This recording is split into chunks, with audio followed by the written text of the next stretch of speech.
नमस्कार।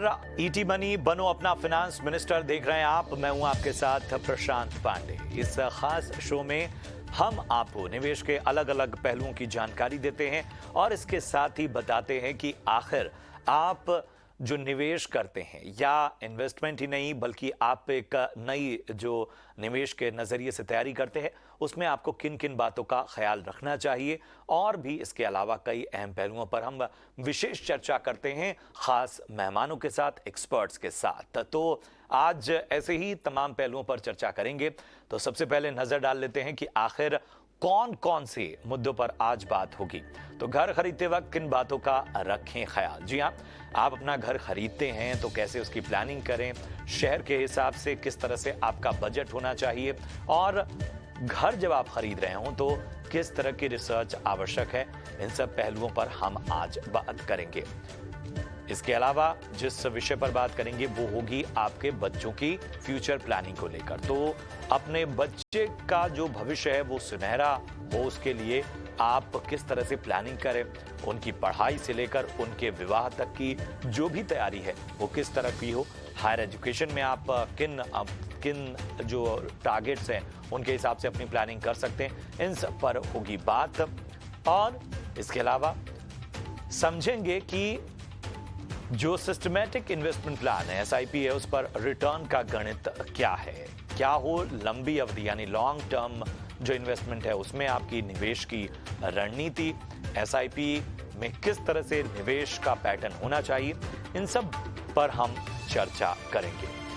इसके अलावा रोज की तरह हम आपको बताएंगे कैसे बनाएं अपना संतुलित portfolio. Credit card, insurance, crypto और लोन से जुड़े सवाल आप हमें भेज सकते हैं। आपको कुछ नहीं करना है, ईटी मनी बनो अपना फाइनेंस मिनिस्टर में अपने सवाल भेजने के लिए आपको बड़ा ही आसान तरीका है। आपके सामने व्हाट्सएप नंबर आपकी स्क्रीन पर फ्लैश हो रहा है। इस व्हाट्सएप नंबर पर आप अपनी जो भी क्वेरीज हैं वो भेज सकते हैं। व्हाट्सएप वीडियो के जरिए भी आप अपने सवाल हम तक पहुंचा सकते हैं।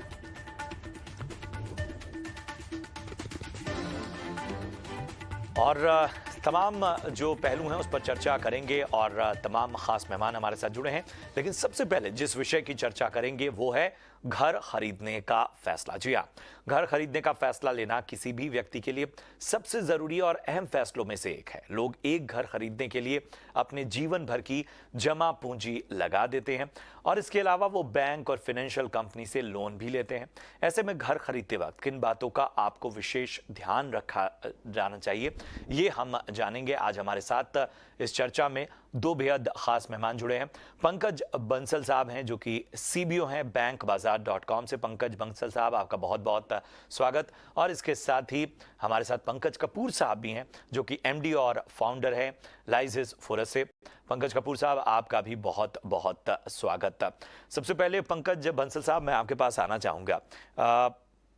घर खरीदने को लेकर सबसे बड़ी शंका तो ये होती है कि एक व्यक्ति को किस उम्र में सबसे पहले अपने जो मन का आशियाना है वो कर लेना चाहिए और उसके लिए उसे किन किन बातों का विशेष ख्याल रखना चाहिए।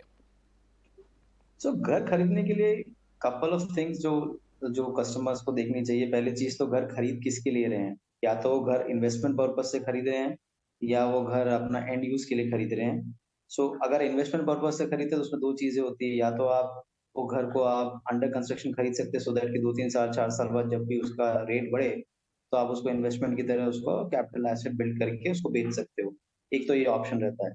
अगर आप रेडी पोजीशन में ले रहे हो इन्वेस्टमेंट की तरह से, तो आपको क्या रेंटल यील्ड आ रहा है, वो चीज़ आप देख सकते हैं कि भाई आपको अगर 2 से 3, 4% जो भी रेजिडेंशियल का रेंटल यील्ड आता है अगेंस्ट द मार्केट वैल्यू, वो आपको आ रहा है। और अभी आज की डेट में अगर आप लोन ले रहे हैं, तो आपको 8 से 9% के बीच में इंटरेस्ट रेट लगेगा, तो आपको क्या वो चीज़ आपको परवर रहा है। तो एक चीज़ तो ये इम्पोर्टेंट है। दूसरा है कि अगर ये एंड यूज़ के लिए खरीद रहे हैं, तो फिर बात अलग है, क्योंकि आपको सिर्फ उस घर में रहना है, तो उस घर में आपको कई चीज़ें देखनी पड़ती है कि भई आपका ऑफ़िस कहाँ पर है, डिस्टेंस कितना है, मोबिलिटी का क्या सीन है, घर का बिल्डर का रेपुटेशन कैसा है, तो ये सब चीज़ें आपको ध्यान रखनी चाहिए। अगर लोन ले रहे हैं, तो कितना लोन ले रहे हैं। तो जब आप ये सारी चीज़ों को अच्छे से स्टडी करते हैं, उसके बाद आप ये घर खरीद सकते हैं। एंड बिल्कुल ये डिपेंड करता है कस्टमर टू कस्टमर, उनके एंड यूज़ पे, कि वो किस पर्पज़ के लिए घर खरीद रहे हैं। तो ऐज तो फैक्टर जब आता है, अगर आपको लोन लेना है तो आपको कितना लोन मिलेगा, एलिजिबिलिटी कितनी है, वो सब चीज़ें आपको ध्यान रखना पड़ेगा। बिल्कुल, तो बहुत अहम सलाह आपने दी कि आखिर किन-किन चीज़ों के बारे में पहले से पड़ताल करनी आवश्यक है और किन-किन बातों का विशेष रूप से ख्याल रखना चाहिए। पंकज कपूर साहब, मैं आपके पास आना चाहूँगा। एक बहुत बड़ा सवाल ये है कि बहुत से लोगों की नौकरी ऐसी होती है जिसमें तबादले बहुत होते हैं। चाहे वो किसी गवर्नमेंट जॉब में हो, चाहे प्राइवेट जॉब में। लेकिन हम बात करें अगर प्राइवेट सेक्टर में काम करने वाले लोगों की, तो उनके लिए कई बार ये प्रश्न उठता है कि उनके लिए क्या बेहतर है। अगर साल दर साल उनके तबादले हो रहे हैं तो वो क्या रेंट पे ही रहें या अपने घर का ख्वाब देखें, तो फिर उसके लिए क्या रणनीति उन्हें अपनानी चाहिए? देखिए, डिपेंड करता है कि आप कितनी फ्रीक्वेंसी में जो है शहर चेंज कर रहे हैं। अगर आपके बहुत ही फ्रीक्वेंट है शहर चेंज करना, तो एडवाइजेबल ये रहेगा कि आप जब तक सेटल ना हो जाएं तब तक आप रेंट पे ही रहें। और रेंटल यील्ड एज सच अगर आप देखेंगे तो कम होती है। तो अगर आप रेंट वर्सेस ईएमआई का रेशियो देखेंगे तो वो 3 से 4 टाइम्स रहता है। तो जब तक आप एक जगह सेटल ना हो जाएं, जब तक आप ये ना सोच लें कि आगे की जिंदगी और रिटायरमेंट और आपकी प्रोबेबिलिटी इसी शहर में ज्यादा रहने की है, तब तक आप नहीं कीजिए। बट ज्यादातर ये होता है कि अगर आप किसी शहर के अंदर आपने 7 से 8 साल गुजार दिए और आपकी फैमिली है और बच्चों की पढ़ाई है, तो ज्यादातर एक डिसीजन बन जाता है कि ये एक ऐसी शहर है जहाँ पे मेरा आशियाना बनना चाहिए, क्योंकि यहाँ पे मेरे बाकी सारे जो कनेक्शन है वो ऑलरेडी इस्टेब्लिश हो गए हैं। अगर इस तरीके की सिचुएशन है तो आप उस शहर में घर खरीद सकते हैं। और घर खरीदना किस शहर में है ये इतना इम्पोर्टेंट है। उसके साथ साथ ये भी है कि आपको एक प्राइस मिल रहा है, वो उसमें प्रोडक्टिविटी है, वहां से एप्रिसिएशन होगा।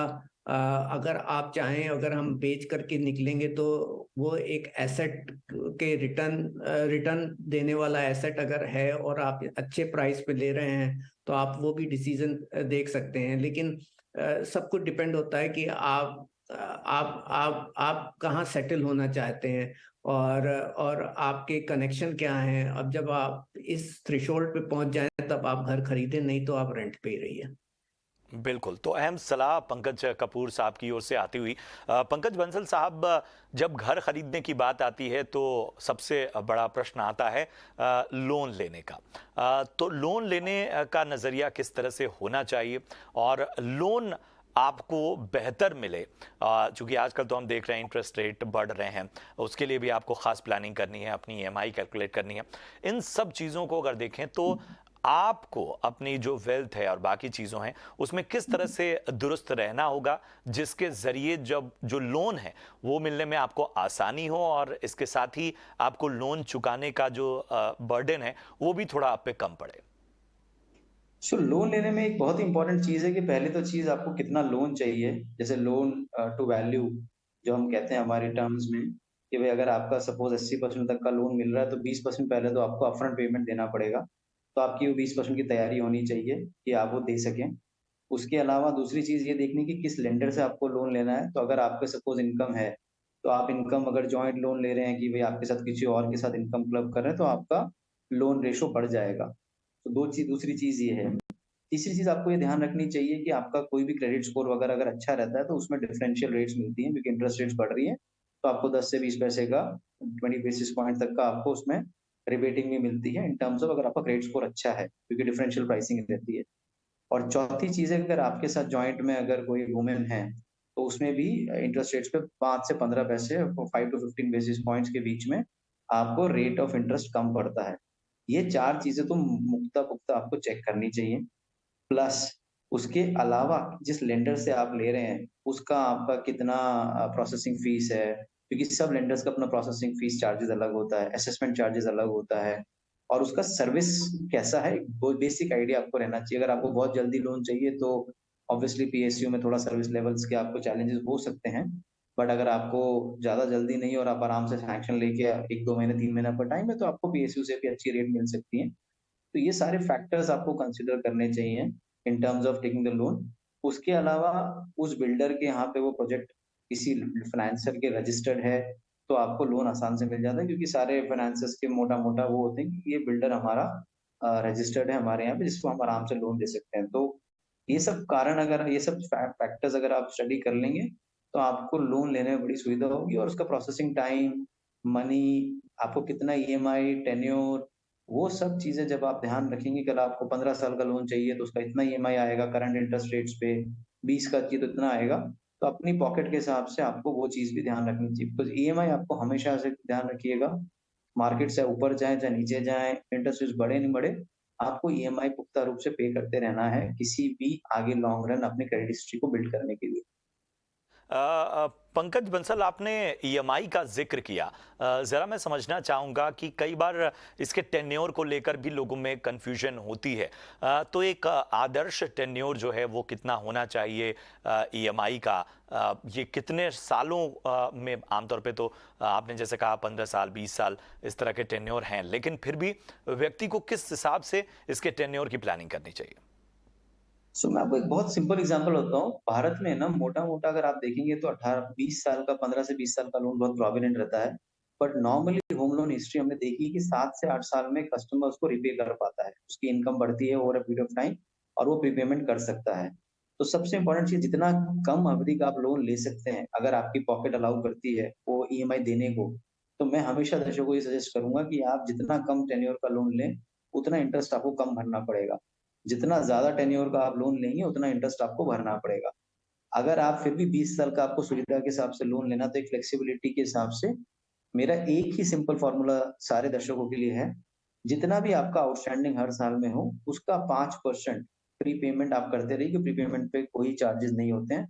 उससे आपकी लोन अवधि काफ़ी कम हो जाती है। मिनिमम 25 से 30% तक कम हो जाती है। 20 साल का लोन आपको 12 से 14 साल में आप आराम से कर सकते हैं, अगर हर साल आप 5% over and above over your existing home loan का जो भी आपका बचा हुआ है बैलेंस, वो पे करते हैं। ये बहुत ही सिंपल सा फॉर्मूला है।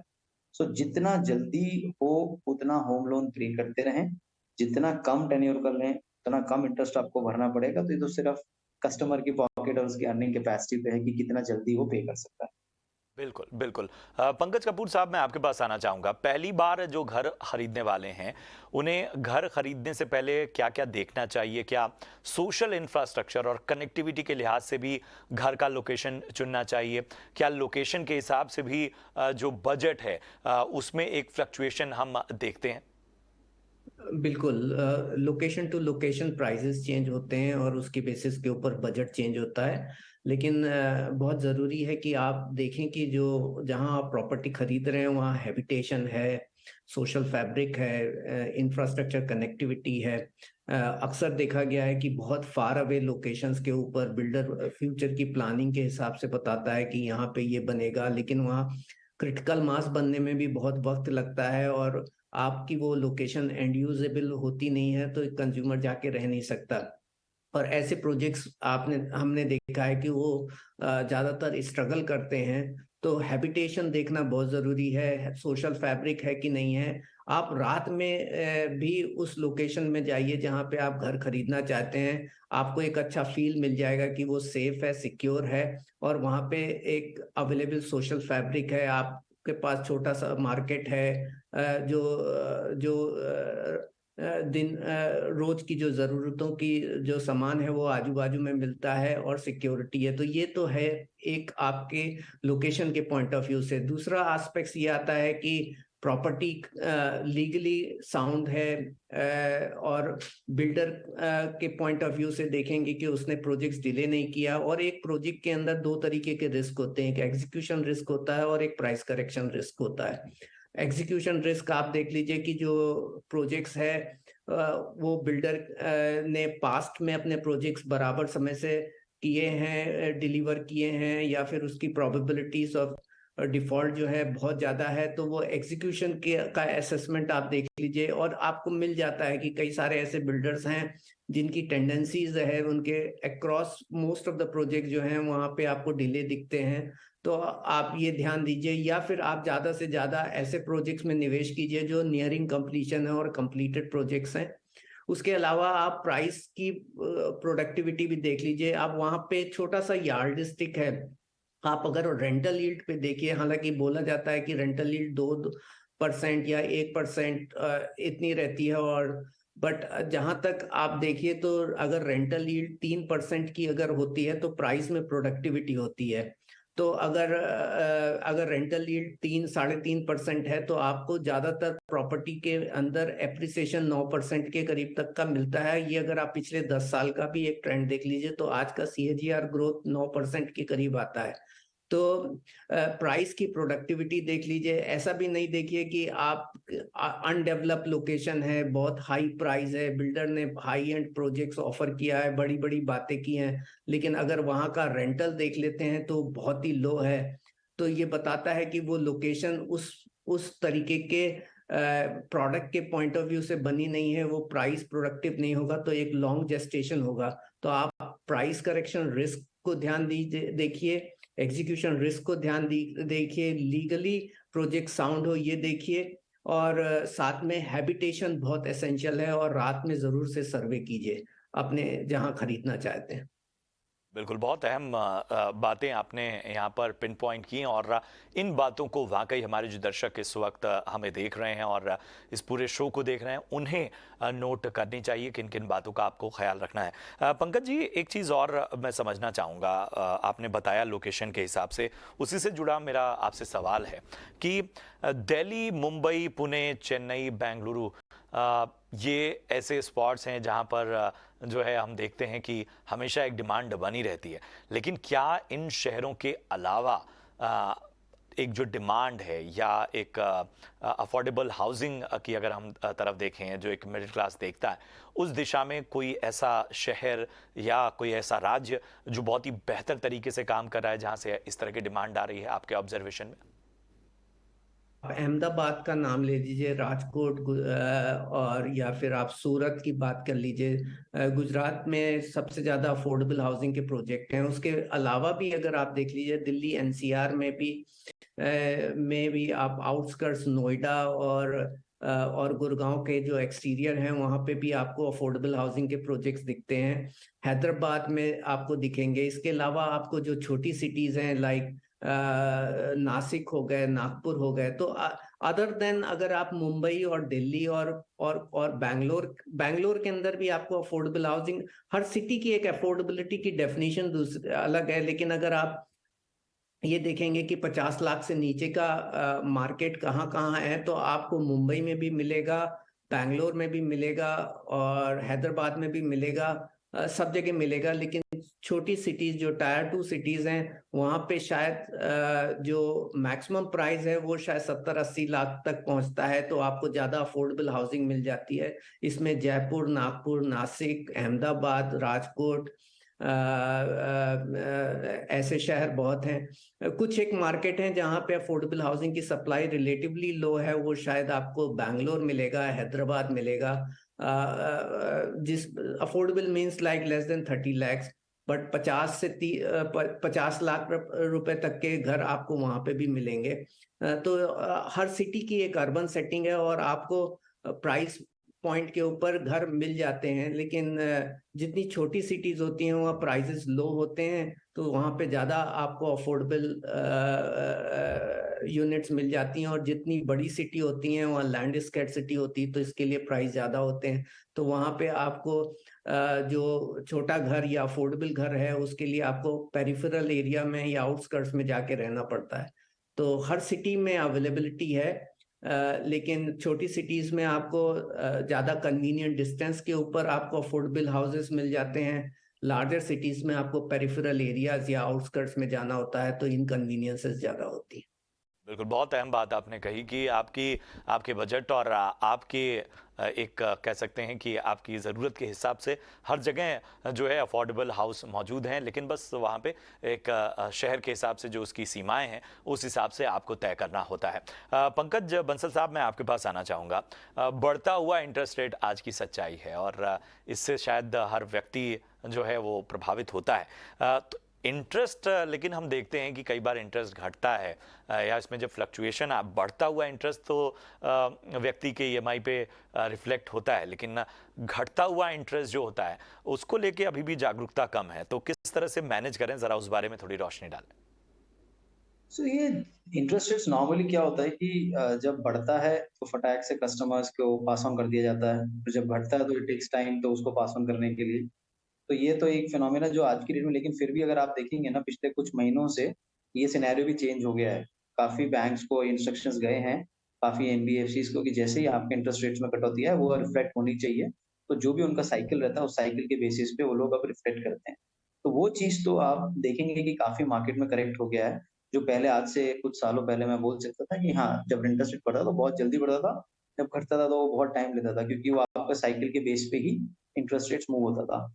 बट अब वो सीन ऐसा है नहीं कि अगर आपका इंटरेस्ट रेट घट रहा है तो आपको फटाक से उसमें कटौती नहीं मिलेगी। वो कस्टमर्स के बैक एंड पे उनको इंटरेस्ट रेट्स अपने आप रिकैलकुलेट होके वो बेनिफिट पास ऑन हो रहा है। तो ये एक काफ़ी अच्छा मूव है आरबीआई और गवर्नमेंट ऑफ इंडिया के द्वारा, जिसमें आपको ये कटौती अपने आप आपके टेन्योर में दिख जाती है। ईएमआई तो मोटा-मोटा सेम रहती है, अगर आप खुद रिक्वेस्ट नहीं करोगे तब तक बैंक उस ईएमआई को ही कंटिन्यू करता है जो आप दे रहे हो। बट आपका टेन्योर अगर इंटरेस्ट रेट कम हो रहा है तो घट जाएगा। तो ये एक चीज़ है जो मैं कह सकता हूँ दर्शकों की कि आप कर सकते हो। दूसरा एक जो मैंने पहले भी इस माध्यम से बात बोली थी कि कभी भी ऐसा हो जब भी इंटरेस्ट रेट्स बढ़ रहा हो, जितना जल्दी आप प्रीपे करेंगे, जितना प्रीपेमेंट, डाउन पेमेंट्स आप कर सकते हैं एक्स्ट्रा, वो करिए अपनी पॉकेट के हिसाब से, आपका इंटरेस्ट बर्डन बढ़ेगा नहीं। तो जब भी मौका मिले एक्सेस फंड हो, कृपा करके आप अपने उसमें प्रीपेमेंट करते रहिए। एज़ एंड व्हेन जैसे ही लिक्विडिटी मिले आप उसमें डालिए और आप देखेंगे आपका सब्सटैंशियल डिक्रीज़ मिलेगा आपको आपके इंटरेस्ट आउटफ्लो में अगले जितना भी आपका लोन है उसमें, या आपका टेन्योर काफ़ी कम हो जाएगा। बिल्कुल। बहुत बहुत शुक्रिया करेंगे पंकज कपूर साहब, पंकज बंसल साहब, आप दोनों का। बहुत ही बेहतरीन तरीके से विश्लेषण आप लोगों ने किया और क्या क्या महीन बातें हैं एक घर खरीदने के सपने में, उसके बारे में भी रोशनी डाली। बहुत बहुत शुक्रिया आप सभी का। फिलहाल यहाँ रुकेंगे एक छोटे से ब्रेक के लिए। ब्रेक के उस पार बात करेंगे आपके बच्चों के भविष्य की प्लानिंग की।